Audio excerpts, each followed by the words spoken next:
नमस्कार. सर्वांचं अगदी मनापासून स्वागत आहे. आज आपण 17 मे 2026च्या राशी भविष्याचं विश्लेषण पाहणार आहोत. रोजचं जीवन कसं थोडं अधिक सोपं आणि अर्थपूर्ण बनवता येईल, आकाशातले ग्रह नेमके काय सांगतायत, हे जाणून घेण्याची उत्सुकता आपल्या सर्वांनाच असते, बरोबर? तर आजच्या या सादरीकरणातून आपण आजची मुख्य ऊर्जा, 12 राशींसाठी असलेले महत्त्वाचे संकेत आणि दिवस अधिक फलदायी बनवण्यासाठीचा एक अगदी सोपा पण अतिशय प्रभावी उपाय जाणून घेणार आहोत.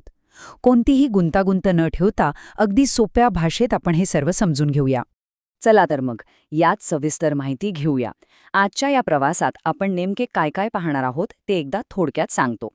सुरुवातीला आजचा एक दृष्टिक्षेप घेऊ, त्यानंतर मेष ते कर्क, सिंह ते वृश्चिक आणि धनु ते मीन अशा सर्व राशींचा आढावा घेऊ. पुढे आजचा खास उपाय आणि मंत्र पाहू आणि शेवटी एका सुंदर आजच्या विचाराने सांगता करू. तर वळूया आपल्या पहिल्या भागाकडे, आजचा एक दृष्टिक्षेप आणि आजची मुख्य ऊर्जा. आजचा दिवस हा खरं तर घाईगडबडीचा अजिबात नाहीये.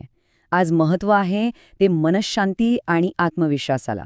योग्य वेळ साधणं हे आजचं मुख्य सूत्र आहे. बघा, आज कदाचित असं वाटू शकेल की काही कामं किंवा योजना अपेक्षेपेक्षा खूप संथ गतीने चालल्या आहेत, पण अशा वेळी निराश व्हायचं नाहीये. संयम बाळगणं इथे अत्यंत गरजेचं आहे. कारण जरी गती थोडी संथ असली ना, तरी अंतिम परिणाम हे निश्चितच अनुकूल आणि खूप फायदेशीर असणार आहेत. हा संयमाचा धडा आज पूर्ण दिवस लक्षात ठेवायचा आहे. आता वळूया प्रत्यक्ष राशी भविष्याकडे. सुरुवात करूया पहिल्या 4 राशींपासून, म्हणजेच मेष ते कर्क. आणि हे अगदी स्पष्टपणे दाखवून देतं की प्रत्येक राशीसाठी आजची ऊर्जा कशी काम करणार आहे. मेष राशीच्या लोकांसाठी बघायला गेलं तर आज ऊर्जा आणि उत्साहाचं उत्तम वातावरण असेल, ज्यामुळे नवीन कामांमध्ये यशाची शक्यता खूप वाढतेय. वृषभ राशीच्या व्यक्तींसाठी हा दिवस आर्थिक स्थैर्याचा राहील. त्यांनी केलेलं बचत आणि नियोजन आज विशेष फायदेशीर ठरणार आहे. मिथुन राशीसाठी संवादच आज यशाची गुरुकिल्ली आहे. योग्य संवादातून नवीन संधी मिळतील आणि मित्रांचं उत्तम सहकार्य लाभेल.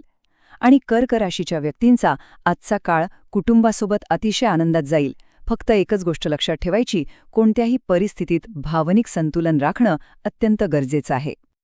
आजच्या संयम आणि शांततेच्या संदेशाची आठवण ठेवूनच आता वळूया पुढच्या भागाकडे, सिंह ते वृश्चिक, म्हणजेच आपल्यामधल्या 4 राशी. सिंह राशीच्या व्यक्तींच्या नेतृत्व गुणांना आज विशेष वाव मिळणार असून त्यांच्या कामाचं सगळीकडे कौतुक होईल. पण कन्या राशीच्या लोकांनी आज थोडं सतर्क राहायचं आहे. आजचा दिवस आरोग्याला प्राधान्य देण्याचा आहे. कामाच्या व्यापातून योग्य विश्रांती आणि विशेषतः योग्य आहाराकडे लक्ष देणं अनिवार्य आहे. तुला राशीच्या बाबतीत नातेसंबंधांमध्ये गोडवा वाढेल आणि प्रेम तसंच सहकार्याचं वातावरण राहील. वृश्चिक राशीच्या व्यक्तींच्या गुप्त योजना आज यशस्वी होऊ शकतात, पण एक महत्त्वाची सूचना, आर्थिक निर्णय घेताना अतिशय सावधगिरी बाळगणं आवश्यक आहे. घाईत कोणताही निर्णय अजिबात घेऊ नये.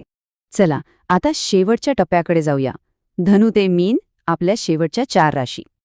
आता इथे खरोखरच सर्वात रंजक गोष्ट अशी आहे की कुंभ राशीचं भविष्य आजच्या दिवसाच्या मुख्य ऊर्जेशी अगदी तंतोतंत जुळत आहे. कुंभ राशीच्या कामात थोडा विलंब नक्कीच होऊ शकतो, पण अंतिम यश त्यांचंच असेल आणि हाच तर आपला आजचा मुख्य संदेश आहे. या व्यतिरिक्त धनुराशीसाठी आजचा दिवस प्रवासातून लाभ आणि नवीन संधी आणणारा आहे. फक्त दृष्टिकोन सकारात्मक ठेवणं महत्त्वाचं आहे. मकर राशीच्या व्यक्तींसाठी हा काळ दीर्घकालीन नियोजनासाठी उत्तम असून आयुष्यात स्थिरता वाढवणारा ठरेल. आणि मीन राशीच्या व्यक्तींची आज सर्जनशीलता तसंच आध्यात्मिक विचारांमध्ये खूप छान प्रगती पाहायला मिळेल. राशींच्या या प्रवासानंतर आता वळूया एका अतिशय महत्त्वाच्या आणि कृतिशील भागाकडे, आजचा उपाय आणि आपली दैनिक सूर्य उपासना. आज रविवार आहे आणि आपल्याला माहितीच आहे की रविवार हा सूर्यदेवाचा वार मानला जातो. त्यामुळे सूर्यदेवाची उपासना करणं आज अत्यंत फलदायी असतं. यासाठी फक्त 2 सोप्या पायऱ्या आहेत. पहिली पायरी म्हणजे सकाळी सूर्यदेवाला अर्घ्य म्हणजेच जल अर्पण करणं, आणि दुसरी पायरी म्हणजे सूर्याच्या त्या प्रचंड ऊर्जेशी एकरूप होण्यासाठी ओम घृणी सूर्याय नमः या अत्यंत प्रभावी मंत्राचा जप करणं. हा छोटासा सकाळचा उपाय मन आणि शरीराला एका सकारात्मक ऊर्जेने पूर्णपणे भारून टाकतो. पण हो, इथे एक गोष्ट अगदी कटाक्षाने लक्षात घ्या. 21 हा आकडा आज अत्यंत महत्त्वाचा आहे. सूर्यदेवाला अर्घ्य दिल्यानंतर ओम घृणी सूर्याय नमः हा मंत्र नक्की 21 वेळाच म्हणायचा आहे. या अचूक संख्येमागे एक अतिशय सुंदर लय आणि शिस्त दडलेली असते, जी या उपासनेचं 100% फळ मिळवून देण्यासाठी आवश्यक मानली जाते. हा एक लहानसा पण अतिशय महत्त्वपूर्ण नियम आहे बरं का. आपण पुढे जाऊया आणि पाहूया की हे सगळं कसं जुळून येतं. आपला शेवटचा भाग, आजचा विचार आणि समारोपाचा संदेश.